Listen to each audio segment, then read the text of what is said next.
Her parents didn't have the financial aptitude to make that happen for her to their own disappointment. It would be nearly impossible working an almost full-time job and being in medical school to most. But not Fiona. She knew anything a person wanted bad enough, they would do anything to get. That was the positive determination. However, it could also be the negative. Mr. O'Brien, you are one cocky-ass man. Croy sat across from her in the study of the library that they used. He leaned forward on the table with his sexy smirk that she hated to love. You know you like that shit. If you get off that lame-ass nigga's dick and come over to a real one, then you'd know why I'm so cocky. He was never going to mince words with her. He wanted her and wanted her to know that he did. Not wanting to get too flustered, Fiona jumped up from her seat to start packing her backpack.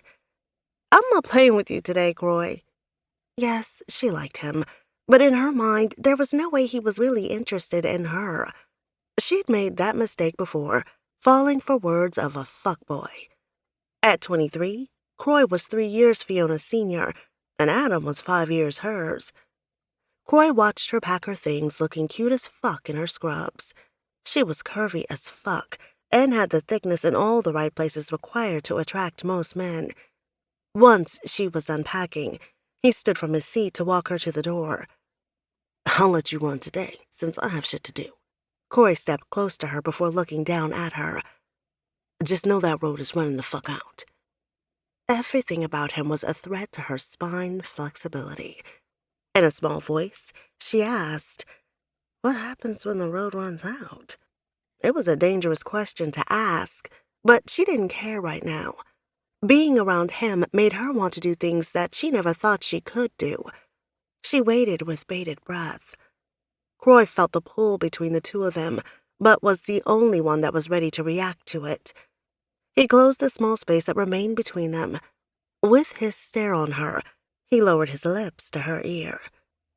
When the road runs out, the final destination is me in your heart, and you on this dick. She almost choked on her own spit. That was the most forward that he'd ever been with her. She wanted to be taken aback, but the tingling in her body wouldn't allow it.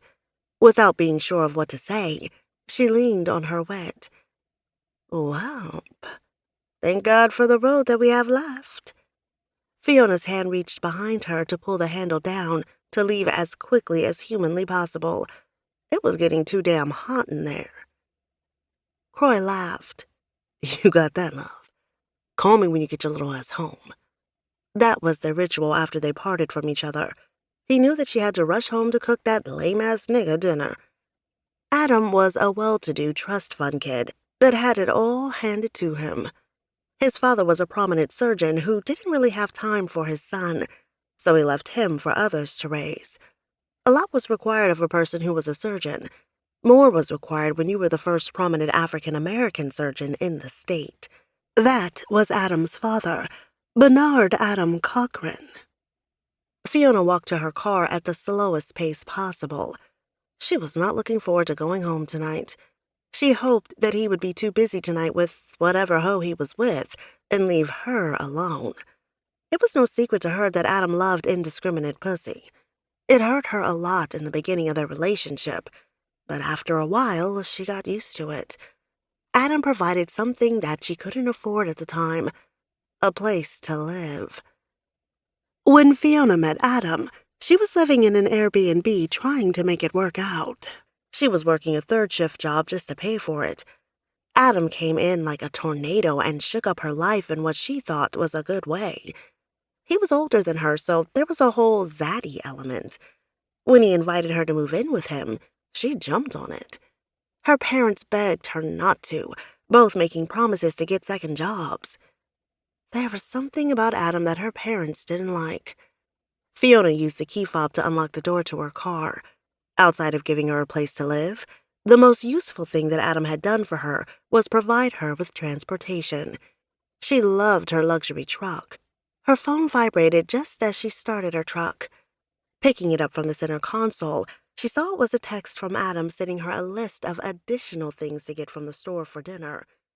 Adam knew that it was Taco Tuesday. To keep listening to this audiobook, I've left you a link in the description so you can do it at no cost thanks to Audible's 30-day free trial.